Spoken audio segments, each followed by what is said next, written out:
ready to go, finally, a few minutes late. I'm working on a book currently. I've been living the good life, having a year off, leave from teaching, to get a lot of writing done. And this is my working title, and I know that there are lots of arguments already built into the title, but that's not what I want to focus on right now. What I want to do today is take up some arguments against liberalism or against free market capitalism, against the free society. Of course, we're all engaged with these arguments, and we know that the arguments are legion.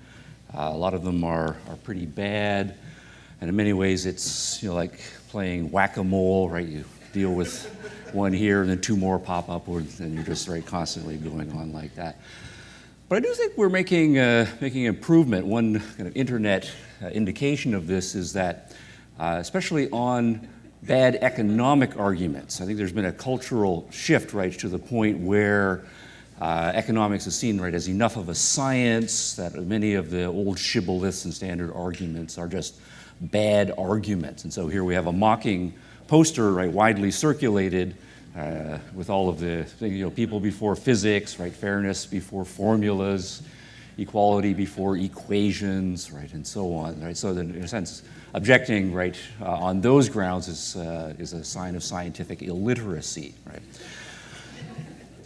So I think, to a large extent, we have succeeded on the economic front. And that was probably the defining front of the 20th century. But as with whack-a-mole, there are many other anti-capitalist arguments, anti-liberal arguments, and many of them are deep. Many of them have had staying power not only over the centuries but over the millennia, and many of them are being repackaged with latest thinking from the actual hard sciences.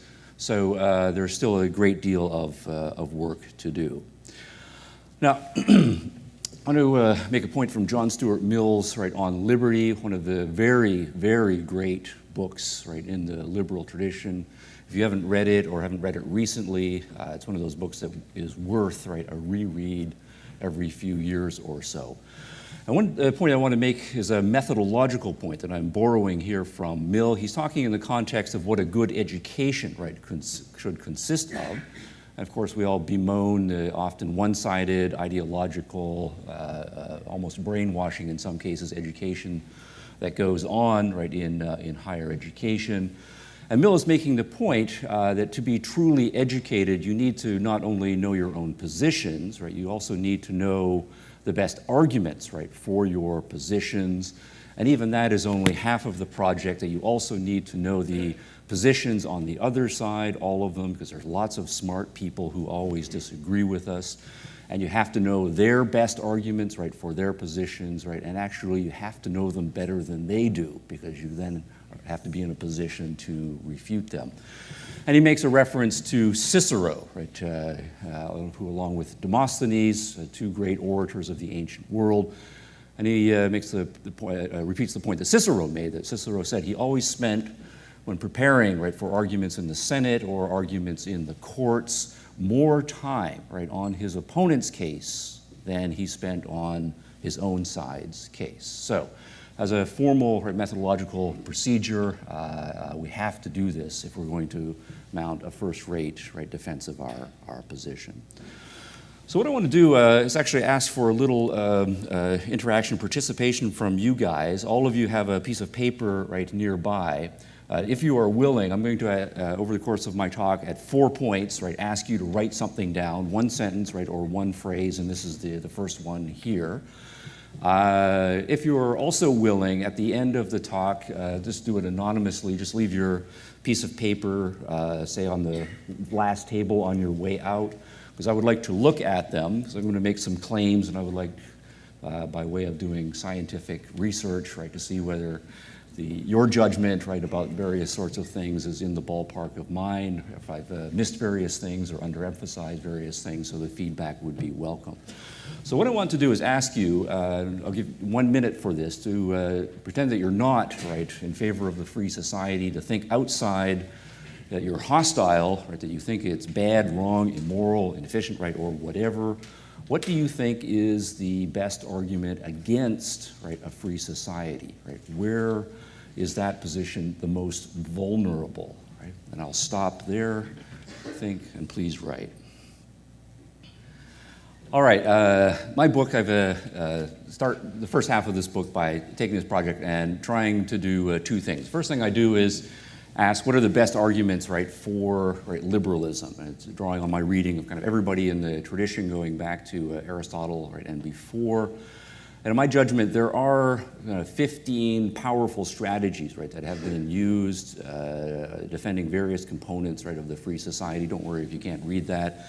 And then making those arguments clearly, concisely, compactly, and then in the footnotes as we go along with quotations from the major representatives, the big names who have argued, right, those positions. And that was a fun exercise, right? The harder exercise then was in the next part where I did the same thing on the other side, and there's actually more than 15, but I just chose the 15 that are, in my judgment, right, the best. And these come from a variety of perspectives because the political landscape, right, is occupied by a number of perspectives. So taking from the best arguments from each of the major competing perspectives, again, presenting those arguments, right, as powerfully and as clearly, sympathetically as I can with, in the footnotes, representative quotations from the big names, right, in that tradition. And the idea then is to stack the arguments up against each other to see where there are minor disagreements, right, serious disagreements, and so on. And the interesting thing that I'm finding is that most of the arguments about politics really aren't about politics, right? Most of the arguments about economics typically aren't deeply about economics. They are about philosophy, right? They're about knowledge, they're about human nature, they're about values and the meaning of life, and the political arguments are a manifestation of them.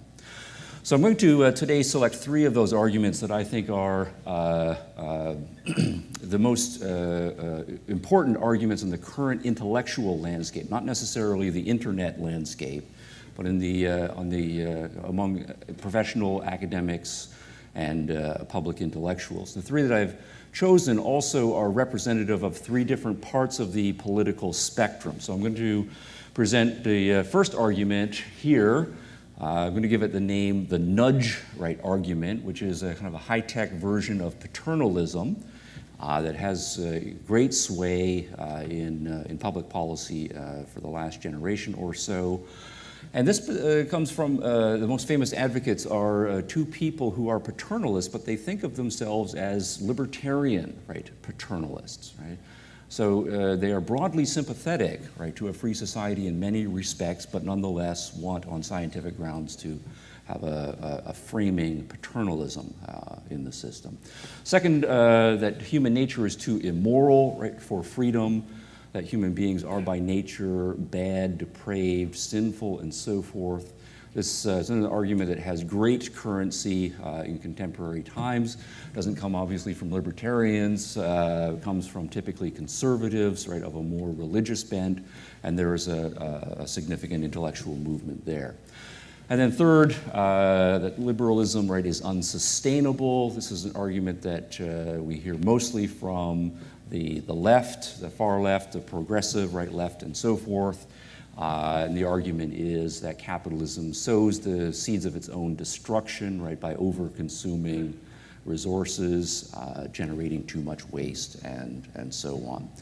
And the point is that all of these arguments really are ancient arguments, but all of them are capable, right, of being integrated with all kinds of scientific data. And the people who are making these arguments now typically are trying to make the arguments on scientific, right, grounds. So we need to take them up. Okay. Let's start with nudge.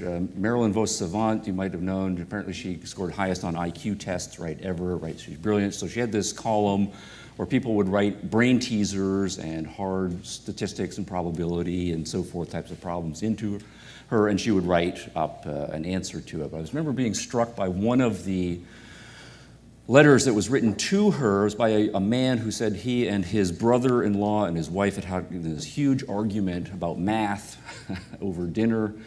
And here was the math problem that they were struggling with. They couldn't reach agreement, so they were writing to her as the world's smart person to give them the right answer. So the problem was that if you take 1 cup of 100% bran and you pour that into a bowl, and then you take a cup of 40% bran, apparently have their cereal boxes right on the dinner table, and you pour it into the same bowl. What percentage of bran do you now have right in the bowl? Right? And then the letter writer says they had 3 different answers. His wife's answer was that you had 140% bran in the bowl. Right? So obviously you add the 2 percentages, and that's how you get the right answer. The brother-in-law said that was clearly wrong. It was 60%, right, bran, right? So you take 100%, you subtract the 40, and you get, right, 60. The letter writer himself said he thought both of those answers were clearly wrong, and the right answer was that it depends, right? Right? Did you pour the 100% bran in first, right, or did you pour the 40% bran in first, okay? Now, what's striking about this is that here are, right, 3 people who vote. Right, so there's, or at least they have the capacity, right, to vote. And they, right, don't have a clue about basic math, so how on earth can we expect them to function individually in a complex high-tech society such as we have and that we aspire to? How can we possibly have any sort of liberal democracy, participation, right, if the votes of people like this are 3-to-1 outvoting the votes of people like you, right, and so on? I'm hoping you can do the math, right, and so forth. So clearly, any sort of liberal system is just setting people up for failure individually. It's setting them up, or us up rather, for failure politically and more collectively here. All right, now that's one kind of paternalistic argument, that we need benevolently, right, for people's own good, right, to make certain decisions for them because too many people just can't do it. Sometimes right, paternalism is given a more, I don't know, maternalistic, right, form of a certain kind of mother, right, that people, like children, are not quite cognitively developed, or they kind of sort of know what they should be doing, but they need someone, right, to scold them in a certain direction. So paternalism can go in a more scolding direction.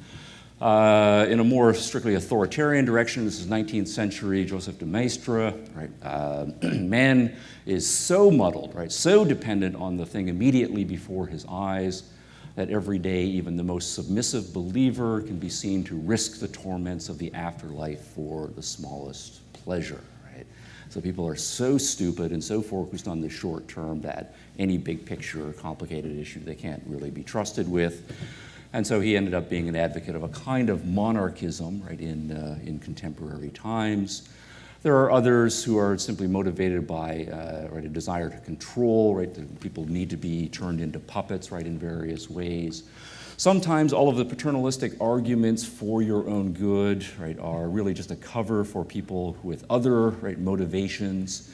In the public choice literature, for example, there's a fairly common dynamic called the bootleggers and Baptists, right, dynamic, that many pieces of legislation have a moral cover. So for your own good, for example, we need to ban alcohol because it's the demon rum and it's sinful, right, and so forth. But they are strange bedfellows, right, with people who are making enormous profits, right, because it is a prohibition. But you can then, in many cases, people making the paternalistic argument, right, but that really is just a cover for some other power agenda, right, that they have. But the argument that I want to present now is not, right, really any of those. Rather, it's one that draws on psychological literature. It's called the nudge argument. And here we've got the mama elephant, right, just nudging the baby elephant along. And this is then a graphical model for the relationship between government and citizen, that we need the mama elephant to guide us in the right direction.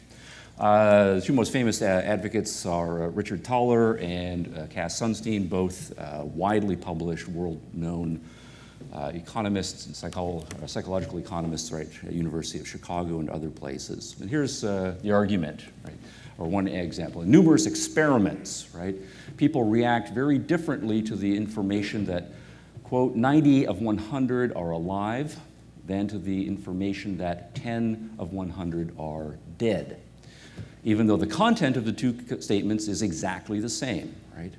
Even experts, right, are subject to framing effects. When doctors are told that 90 of 100 are alive, they are more likely to recommend the operation than if told that 10 out of 100 are dead.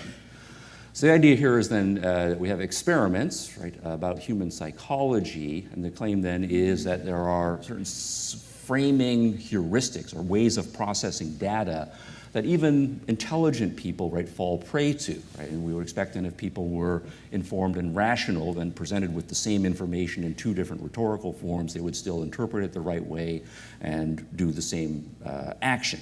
But here we have an inbuilt irrationality, and hopefully then people who are more expert would then be able to correct for in the way regulations, norms, and so forth are crafted.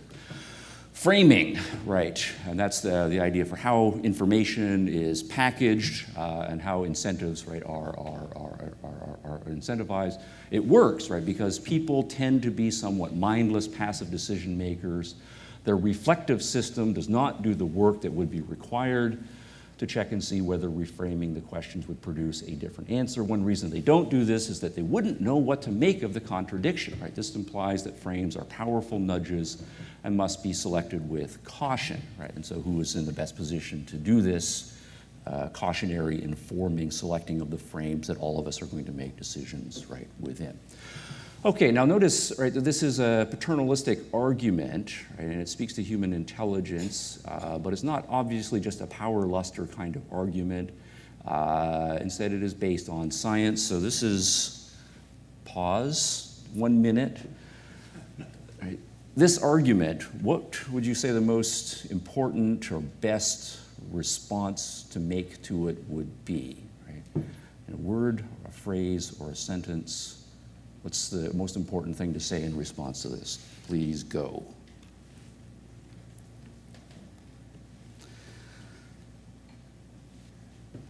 Okay, all right, please stop. All right, let's go on to the next argument. Eve, and Gyges. Let me actually start with Gyges. It's an ancient Greek myth. Herodotus gives us one version of it. Plato gives us a variation on it, and it's used across the centuries here. Gyges was a shepherd boy, according to myth, poor, kind of an asocial job, hanging out with sheep up in the mountains while they grazed. Not much success in his love life, probably because he didn't have any money and he smelled like a sheep all of the time. But there was an earthquake, some caves opened up, and in the caves he found this gold ring that had a jewel on it. And he put the ring on and was playing around with it, and he discovered that when he turns the ring so that the jewel is facing inward, he becomes invisible. And then when he turns the ring outward, he becomes visible again. So what happens next in the story? The argument is, well, you can predict what happens next. First thing is to Hades with the sheep, I'm out of here, back to town, and a crime wave follows very soon. Gyges is stealing whatever he wants because he can get away with it. There are women he had always desired. Now he can have his way with them. There are enemies he has made across the course of his short life. They end up dead, stabbed in dark alleys and so forth. And then he kind of climbs his way all the way up to the top, eventually killing the king, taking the king's wife to bed as his own wife, and then living the good life as the king with absolute power and so forth. The argument is, of course, if you're honest with yourself, that's exactly what you would do if you had the opportunity. So Gyges is kind of everyman here, because he wants what we all want. We want stuff, sex, power, revenge, and given the opportunity to get away with it, of course, we would. Now, this is a Greek myth. If you go a little further east in the Mediterranean, you get a version of exactly that same story. So here you have Eve as the central figure. Adam really is just along for the ride in this part of the story, and there's an interesting rendition of Mr. Satan in a supporting role as well. And so here we have human beings put in a wonderful place where really everything that they need is provided for them. They're just given one instruction that they are to obey. Obedience is the most important thing on this one instruction. Everything else is free. And of course, what do, right, with their freedom as soon as they are able, right? They disobey, and she steals the fruit, and then Adam, right, is an accomplice, right? Freedom, right, is a kind of power that is immediately then abused because of human nature. In the next generation, they have some kids. It's Cain and Abel, and everything is brotherly love, and not quite, right? Cain becomes intensely envious, right, of Abel to the point that he murders him. And then we carry on, and the whole of the story is human beings raping and stealing and murdering and lying and cheating in various ways until the generation of Noah. God comes back, and human beings have so polluted the beautiful world that he gave to them that he needs to wipe them all out and start over. Noah and his family, some redeeming possible qualities there, but even in the do-over era, right, human nature outs again, and it's the same thing over and over and over again. So the argument then is that human nature, right, is so weak morally, right, that even though we largely know better, we're not able to control ourselves, that we give vent to our self-destructive and socially destructive powers, or desires rather, and that freedom is a kind of power. And if we give people freedom, what will naturally happen is they will abuse it. They will not be content in their own lives. Social living will be impossible.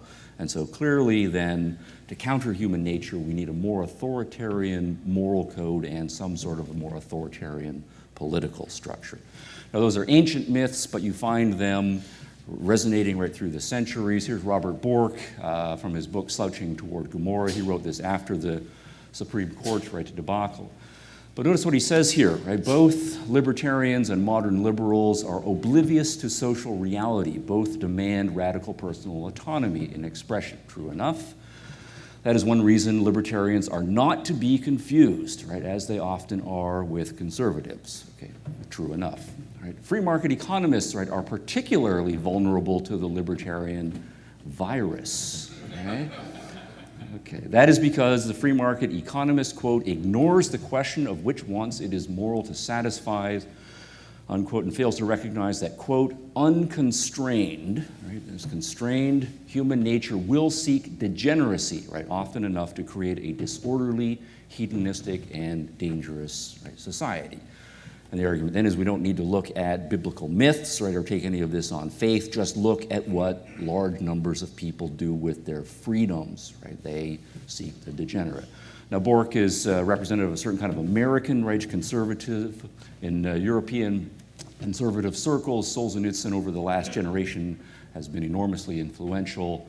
Here's a representative quotation here. Destructive and irresponsible freedom has been granted boundless space. Society has turned out to have scarce defense against the abyss of human decadence. Right? For example, against the misuse of liberty for moral violence against young people, such as motion pictures full of pornography, crime, and horror. Right? So just sample popular culture, and the sociological data, right, supports, right, the conclusion here. All right, so third exercise here. Right? Human beings are not fit for freedom. Right? We will all be better off, right, if we are constrained morally and politically. What's the most important thing to focus on in responding to this argument, please?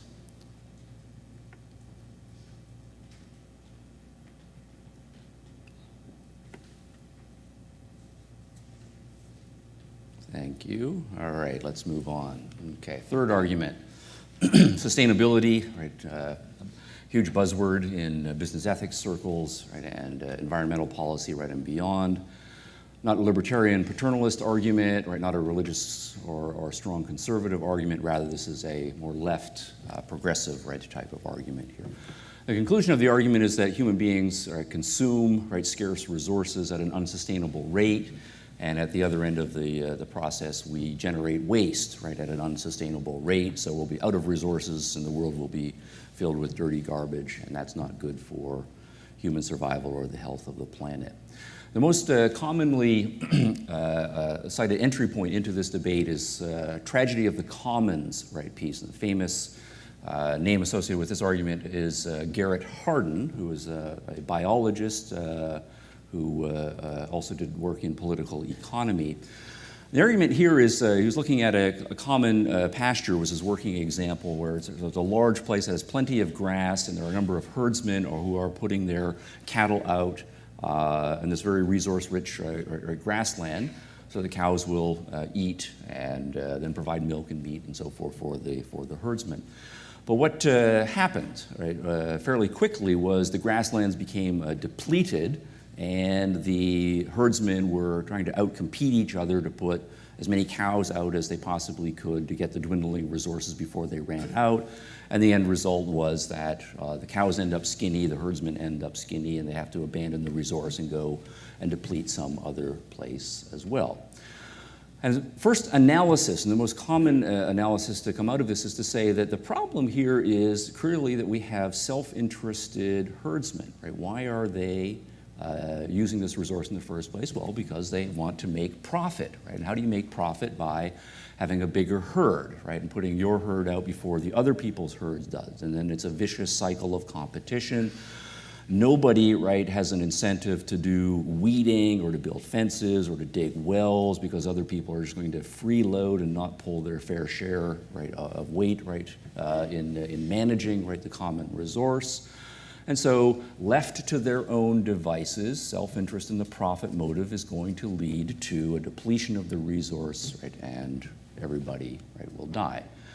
Now, this has been an argument that redounded over the centuries. Garrett Hardin was mid-20th century, but a similar version we can see in John Muir, right, where you have this gorgeous, enormously productive American landscape, and already at the beginning of the 20th century, the temple destroyers, he's actually talking about the mountains, right, that are kind of a secular temple, are devotees of ravaging commercialism, seem to have perfect contempt for nature, and instead of lifting their eyes to the God of the mountains, lift them to the almighty dollar. Right? So clearly there's a religious resonance, right, that is built into this, but it is a secular, right, argument that he is making, that it is commercialism, right, the worship of the dollar that puts you in a zero-sum relationship to the natural world.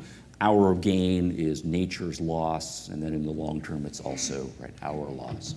Here's Garrett Hardin, piece from the Tragedy of the Commons.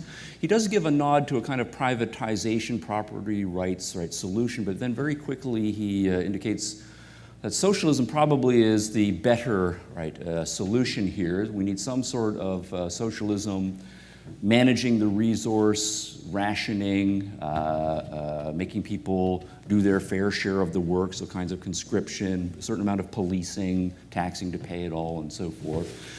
Socialism may be good or bad depending on the quality of the management. Right? As with all things human, there is no guarantee of permanent excellence. The old Roman warning must be kept constantly in mind. Who shall watch the watchers themselves? So he's aware, right, that socialism has a problem, right, of watching the watchers, and we do have to find a way to solve that problem. But nonetheless, this is the way we have to go. Right? We have to solve this problem in order to manage the resources. A couple of years later, in article called Lifeboat Ethics, the case against helping the poor, widely reprinted in ethics anthologies. Say, we really need a world government, right? Control the population, because it's getting too big, too much of a drain on the argument. But if we can't do that, he's not sure that we're going to be able to reach that. We, in the meantime, have to stop, so to speak, helping the poor nations, because that just leads them to increase their population and then greater demands on the resources. So in the second sentence here, for the foreseeable future, our survival demands, right, that we govern our actions by the ethics of a lifeboat. So, right, lifeboat, limited resources, right, unlimited demand. Harsh though they may be, that in many cases means throwing people off the lifeboat, right? Posterity will be satisfied with nothing, right, less. So socialism, world government, population control, and all of that. All right, let me ask you then. Same thing here. Actually, I had one more quotation. This is just a contemporary professor at a university in Washington State making exactly the same point. Capitalism is inherently expansionist. All right, so just capitalism destroys the environment, right? Google that, and you get 18 million hits, right? So it's all over the place. So, same thing here, right? In response to this unsustainability tragedy, right, overconsumption of resources, what's the most important to focus on right here?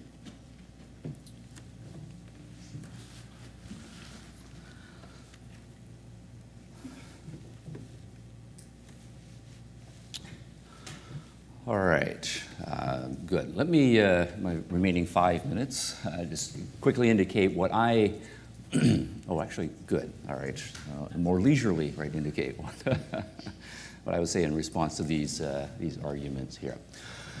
The nudge, right, argument, right, turns on scientific, right, analyses, right, about how people, in fact, right, make decisions, right, in experimental circumstances, and then we generalize from that to real life. And the argument is either, right, that we, when we are young, learn certain patterns of processing information, or in evolutionary psychology form, that we have kind of built-in heuristics, right, that we need or that we use rather to process information, and that none of them are perfectly reliable, so in many cases we end up making, right, bad decisions. So then presumably those who are aware of the inbuilt, right, heuristics or the acquired heuristics can then craft policies that will correct for the biases that are going to come out of this. Now, I've got this here where I would say the most important answer really is the Socrates answer, right? That the fact that, if it is a fact, we have inbuilt biases, right, or that when we are young we acquire, right, biases, simply means that as we are growing to cognitive maturity and on through our lives, that we need to develop introspective skills and formal information processing skills, mathematics, logic, scientific, and so forth, so that we can monitor our processes and check them, right, against the possible, right, biases and so forth. And this is possible to people with proper commitment and proper education. So the self-responsibility, right, argument then extends not simply to making a living, right, looking after your body, but in an ongoing fashion, right, attending to the apparatus, right, of your consciousness and improving it, right, in an ongoing fashion. So by analogy, right, if it is true, for example, that say we have biological predispositions to overindulge in sugars, fats, right, or right, whatever it is, right, that may very well be a truth about the human condition, and we do know that, right, in decision contexts, people will then, because of various kinds of physical cravings, right, not eat the optimally, right, balanced diet. And of course, this argument is then used for paternalistic nudge types of arguments with respect to food, right? We do have a growing, right, food police, but it does strike me that the psychological is just another variation on the same point. What we would say about food is, well, we can learn, right, proper diet, right? We can develop in ourselves good habits, unlearn old habits, and that's part of self-responsibility. Same thing holds on the psychological side. There's an additional point here, though, that I don't know if you can read that, right? The nudge people will sometimes come back and say, yeah, well, it's too idealistic to expect people to develop these skills, but even if they do acquire these skills, right, then there are other heuristics that kick into place for people to avoid uncomfortable information about themselves, and so they're not voluntarily likely to change their habits in the right direction. So I want greater self-awareness, right, but can I continue to be unaware of my bad qualities, right? And so the answer, no, right? We have to go up the learning curve, right, individually, and that's possible. All right, two even geiges, right? Here are the assumptions, right, about human nature. Of course, the old pessimism, right, versus optimism, right, about human nature. The core issue here is that we, of course, do have, right, strong passions, and actually we want to have strong passions. A huge part of the great life is having, the good life is having passions and living your life passionately in all of, right, the important areas. But the assumption here is, right, that biologically, right, human beings are born with passions that are destructive, right, of themselves, and certainly socially destructive. So the first thing that we need to focus on then is the biology, right, of it. What is the nature, right, of our inbuilt drives, right, needs, and so forth? How do they translate? And is it the case that necessarily, right, that they are pointed in a self-destructive and socially destructive direction? Or is it the case that with proper education from parents, right, and others, the natural, passionate, right, nature of human beings can be focused in productive, constructive, right, types of directions? And it's also then later in the argument, once we have acquired certain habits, right, of emotion, is it possible for us to reflect upon them and then to change, right, our emotional habits? So just as we unlearn physical habits, we can unlearn intellectual habits, we can unlearn emotion habits. Now, the issue then is the old philosophical issue about the relationship between, right, reason and emotion, our minds, right, and our bodies, and that's where we need to focus. Another point, though, is that if you think about Gyges and Eve, there's a built-in assumption that human beings like to take the easy route and that it's more natural for us to steal, right, or rape, right, to get to what we want, right, rather than to earn it, right, or make it. And I'm not sure that that is true, right, as a description.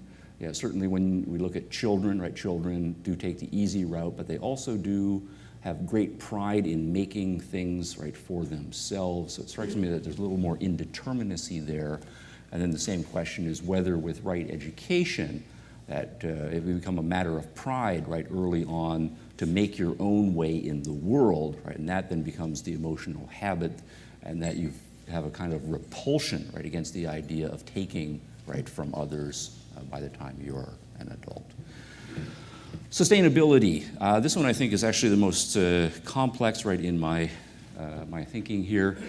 The argument that Hardin and others typically give short shrift to is the powerful effect of private property and institutions. Right? Certainly you have self-interested people in the commons, and then a vicious cycle, right? But once you privatize the resource, if you've got 50 herdsmen and it's 10,000 acres, you give them each, what would that be, a 400-acre farm? Right? Well, then the incentives change because the institutions, right, have changed. This is my private property. I can stop you from coming on to my property. I can get whatever profits, right, from my property. And so my cost-benefit, right, calculations, right, about whether I'm going to dig a well, whether I'm going to pair up with you to build a fence, right, along our property, that also changes.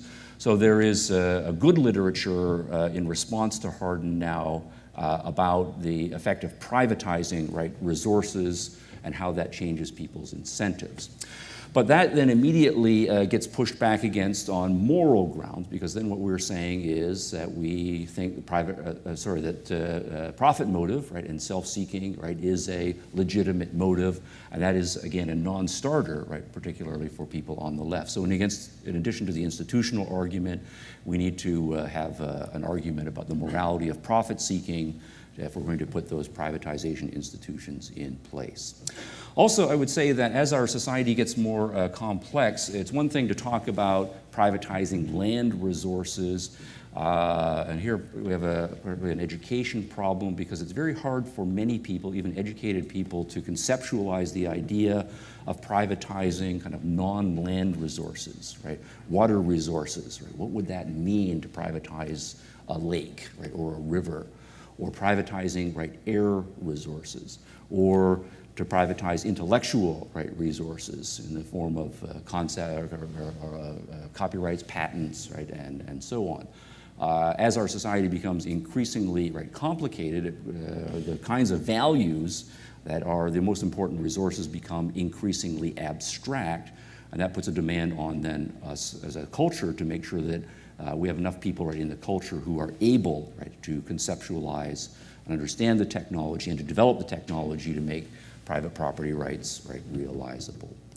Okay, I'm out of time, so that's an indication, but I do want to just say one concluding point. Obviously, it's a multi-front battle, right, that is necessary. There are powerful arguments coming from many parts of the political spectrum. It's not as dualistic, right, as it seemed through much of the 20th century.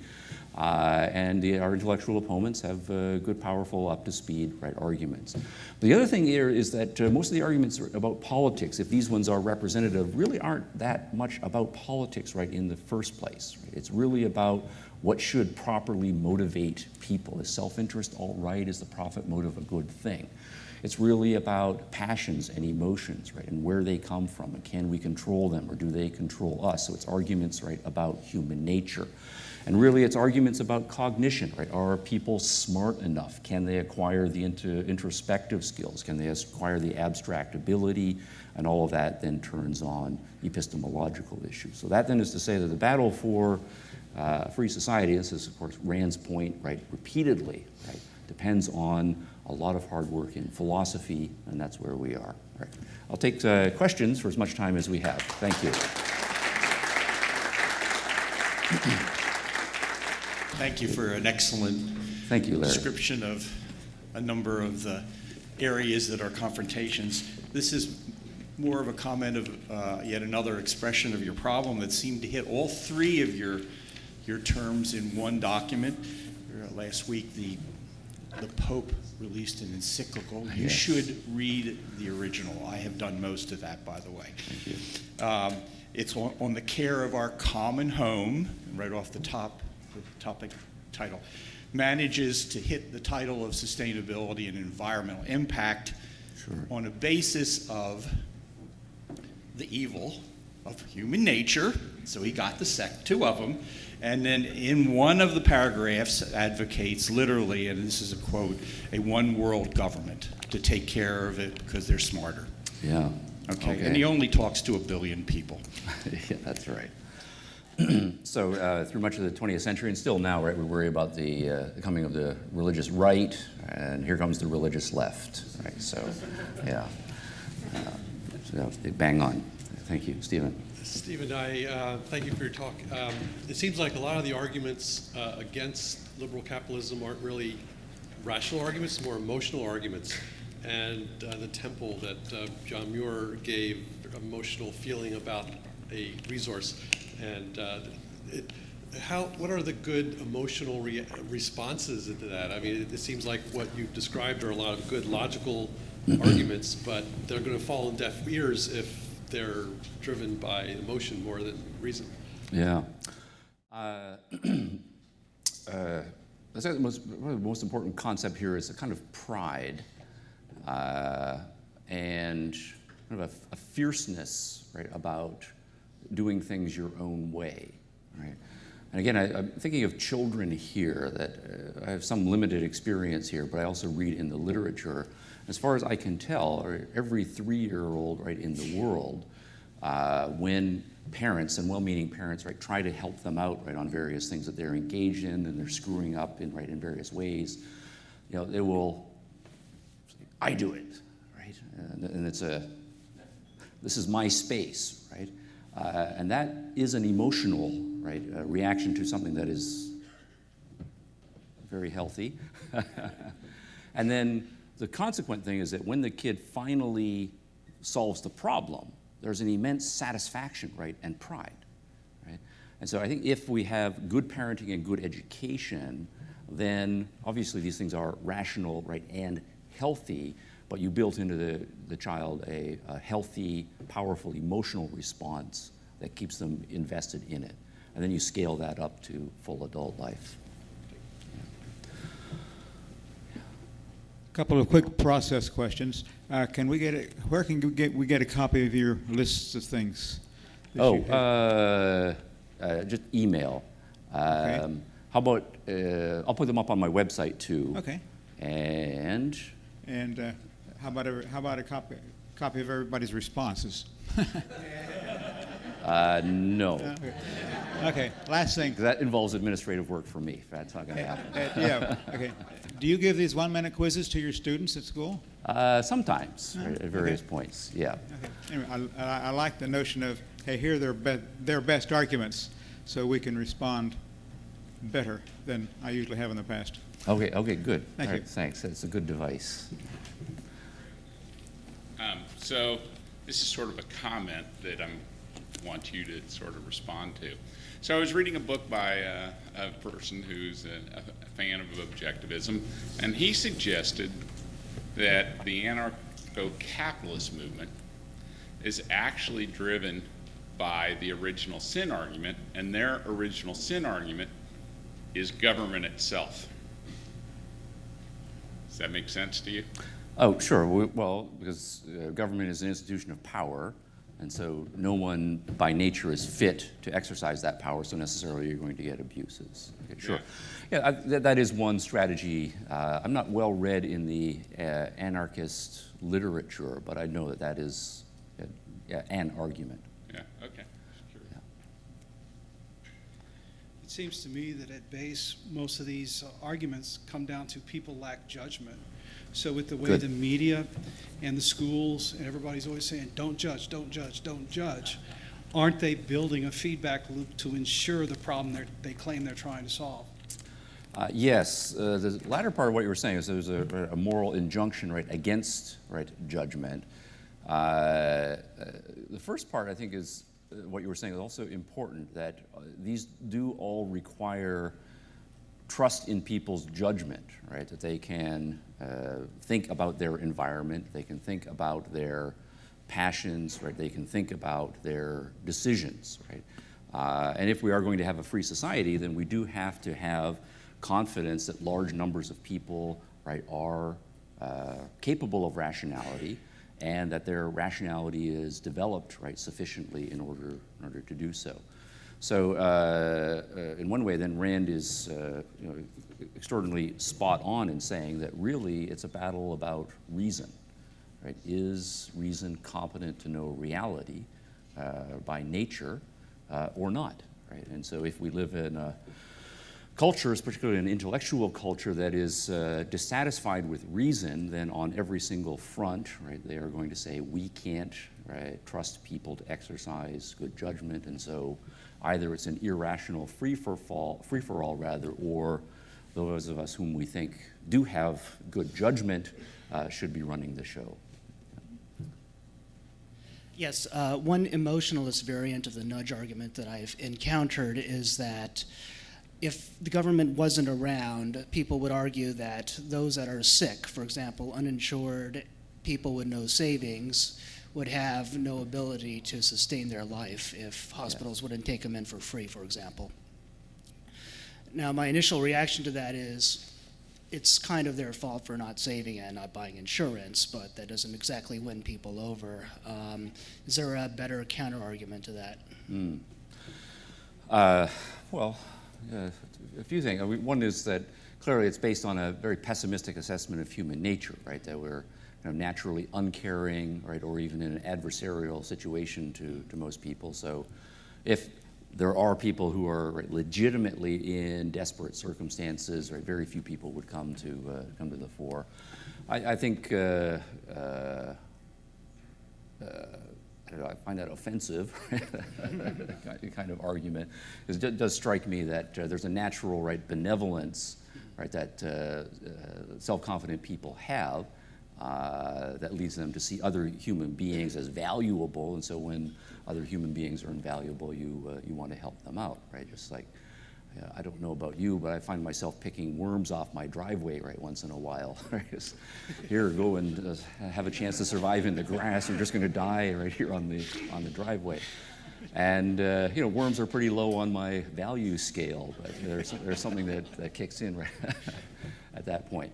Also, I think there's lots of just empirical data, right, that show there's all kinds of philanthropic organizations that come along to deal with people who fall between the cracks and get into accidents against their own. And then, of course, there's the economic argument that if you really want to be serious about the people who are not going to be able to look after themselves, that's going to require money and to be able to pay people who are going to provide all of those services. So what kind of society is most likely to have lots of resources to devote to, right, the people who fall between the cracks, and then you're arguing for free markets again. So something like that. Thank you. Okay. Thank you for a very, very rich talk. Thank you. I wanted to mention about the children who are stubborn and want to do it their own way, which I see every day that I have my puzzles on display at an art show, and the children come and want to do it. And when they get frustrated enough, they will accept help. Until then, they want to do it themselves, and I think that's a wonderful thing. Yes. But there is a moment when they say, where does this go? Or help me. Sure. And at that point, you guide them just enough that they can take the next steps themselves. Yes, that sounds Don't give them perfect. the answer. Yep. Yeah. Exactly right. So this is human nature, too. Yeah, nicely said. Thank you. Thank you. Are we done? Stephen Hicks? Okay, thank you.